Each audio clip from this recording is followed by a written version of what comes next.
नमस्कार, Kaif financial services के YouTube channel में मैं सियरा केस का फिर से हार्दिक अभिनंदन स्वागत। जैसा कि आपने थंबनेल देख लिया है और ऑलरेडी आपको अवेयर भी हो गए होंगे सोशल मीडिया के माध्यम से कि जीएसटी एमनेस्टी स्कीम लॉन्च की गई है दोबारा से गवर्नमेंट के द्वारा, जो कि जीएसटी काउंसिल मीटिंग जो 28 मई 2021 को हुई है निर्मला सीतारमण जी की अध्यक्षता में। तो उसमें तो लेट फी के बारे में जो भी डिसीजन आया है उसको एक बार हम डिस्कस कर लेंगे। यानी कि जिस बात का हमें इंतजार था वो घड़ी आ गई है, जिसका हमें था इंतजार घड़ी आ गई। तो इस मौका को दोबारा से नहीं जाने देना है। ये second time GST amnesty scheme को लाया गया है गवर्नमेंट ऑफ इंडिया के द्वारा, तो इस स्कीम का फायदा भरपूर हमें उठाना चाहिए। चलिए आइए इसकी बहुत ब्रीफिंग करते हैं फटाफट। 43rd मीटिंग जो हुआ था जीएसटी काउंसिल मीटिंग की नई दिल्ली में वीडियो कॉन्फ्रेंसिंग के माध्यम से 28 मई 2021 को, उसमें हम लेट फी वेवर जो किया गया है उसके बारे में बात करेंगे। इसको टेक्निकली जीएसटी एमनेस्टी स्कीम भी कहा जा रहा है। तो आइए इसको हम देखते हैं। और जीएसटी जो एमनेस्टी स्कीम है दो डायमेंशन में देखेंगे। एक तो रेगुलर डीलर, यानी कि ऐसा कह सकते हैं वैसे डीलर जो जीएसटीआर 3B और R1 फाइल करते हैं महीने पे, उन लोगों के लिए क्या है।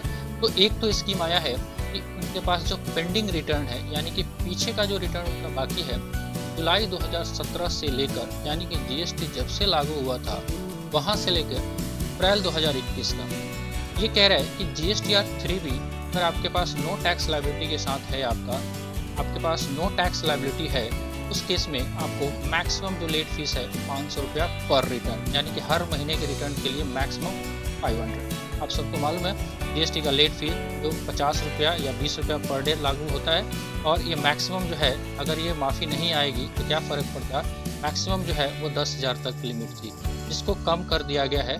तो एक गोल्डन अपॉर्चुनिटी है, यानी कि आप भी बहुत कम फीस दे के आप रिटर्न्स को फाइल कर सकते हैं। दूसरा, अगर आपके पास टैक्स लायबिलिटी है तो इसको जो है वो मैक्सिमम कैपिंग जो किया गया है वो 1000 है। तो लास्ट एमनेस्टी स्कीम जो आई थी फर्स्ट टाइम, उसमें ये भी 500 था, लेकिन इस बार थोड़ा सा इसको इंक्रीज कर दिया गया। सबसे इम्पोर्टेंट बात कि ये कब से कब कर लेना है।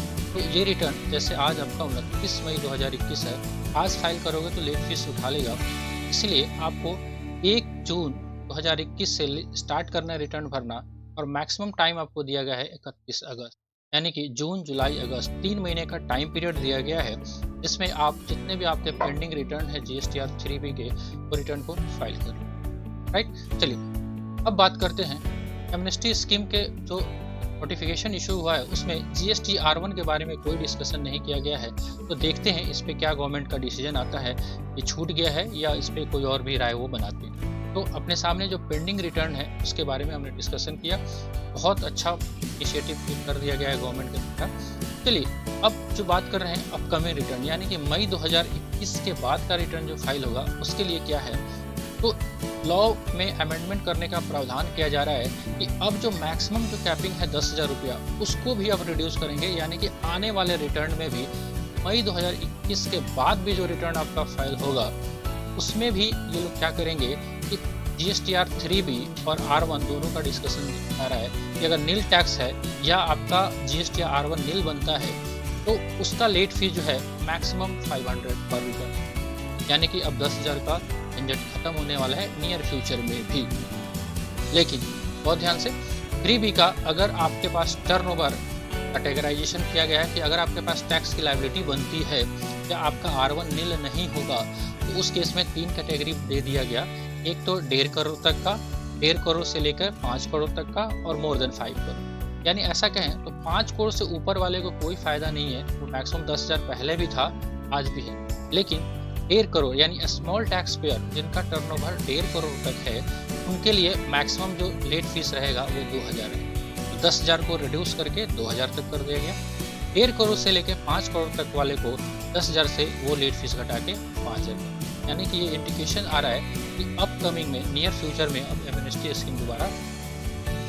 राइट, तो ये स्कीम था आपका रेगुलर डीलर के लिए।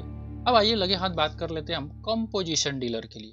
कंपोजिशन डीलर के लिए अगर हम बात करें तो हमको रिटर्न फाइल करना होता है CMP 08 और GSTR 4। राइट, अभी के टाइम में पहले के टाइम में कुछ और हुआ करता था। अभी के सिनेरियो की बात करें, अगर पेंडिंग रिटर्न है तो पेंडिंग रिटर्न जो है आपका जुलाई 17 से मार्च 19 तक GSTR 4 जो क्वार्टरली बेसिस पे हुआ करता था, मैंने यहाँ पे डाला हुआ है 10,000 पर रिटर्न। इसका मतलब ये है कि हमारे को एमनेस्टी स्कीम में कॉम्पोजिशन का पीछे का रिटर्न के बारे में कोई डिस्कस नहीं किया गया है, यानी कि इनको वेवर नहीं मिला है पास्ट रिटर्न तो GSTR 4 है, तो कायदे से इनको भी एमनेस्टी स्कीम में लेके आना चाहिए। ऐसा हो सकता है कि ये दोबारा इसको डाला जाए, लेकिन फिलहाल अभी तक GST एमनेस्टी स्कीम के तहत GSTR 4 जो क्वार्टरली रिटर्न हुआ करते थे पीछे जुलाई 2017 से ये मार्च जो है 19 तक की GSTR 4 क्वार्टरली बेसिस पे हुआ करता था, तो वहाँ तक यहाँ पे कोई माफ़ी नहीं दी गई है। लेकिन बात करें हम अपकमिंग रिटर्न की, जो रिटर्न हमारे को आने वाले हैं, यानी कि अप्रैल 2020 ऑनवर्ड, जो GSTR 4 अब एनुअल हो चुका है, तो 2021 का डेट ही इन्होंने फिर से एक्सटेंड कर दिया है। कॉम्पोजिशन डीलर का एनुअल रिटर्न GSTR 2021 का नील लेंगे कब तक, 31 जुलाई तक डेट बढ़ा दिया गया। जो डेट अभी प्रेजेंट में एक्सटेंडेड होके 31 मई 2021 हो गया था। इनिशियल जो डेट था 30/4/2021 था, उसको बढ़ा के 31 मई 21 किया गया। अब इसको फिर से बढ़ा के 31 जुलाई 2021 कर दिया गया है, राइट। चलिए, लेकिन अगर बात करें, अगर हम एनुअल रिटर्न अगर नील है, अगर आपका GSTR 4 आगे के मतलब अप्रैल 2020 ऑनवर्ड मैक्सिमम आपका 500 लगेगा नील के केस में, और एनुअल रिटर्न आगे के केस में आपका अगर आप बियॉन्ड करते हो, अगर डेटा है यानी टैक्स लायबिलिटी है, 2,000 रुपया पर रिटर्न। एक छोटा सा समरी था आपका GST एमनेस्टी स्कीम का।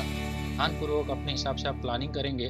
बहुत डिटेल में ये वीडियो नहीं बना है, इस पे इंटरेस्ट का भी बहुत सारा प्रोविजन आया है, GSTR 9 के भी बहुत सारे प्रोविजन आए हैं, लेकिन एक छोटा सा एक शॉर्टकट प्रयास किया गया था कि आपको एक बार रूबरू करा दिया जाए। डिटेल वीडियो हम लेके आएंगे पूरे GST एमनेस्टी स्कीम को, right. Thank you for watching the video. और वीडियो आपको अच्छा लगा हो, आपके लाइक हो तो एक लाइक, शेयर और सब्सक्राइब का बटन आप प्रेस कर दीजिएगा, ताकि कोई भी नोटिफिकेशन आए तो सबसे पहले। मिलते हैं कुछ ऐसे अपडेट के साथ, बने रहिए हमारे YouTube तक। मुझे इजाज़त दीजिए। जय हिंद।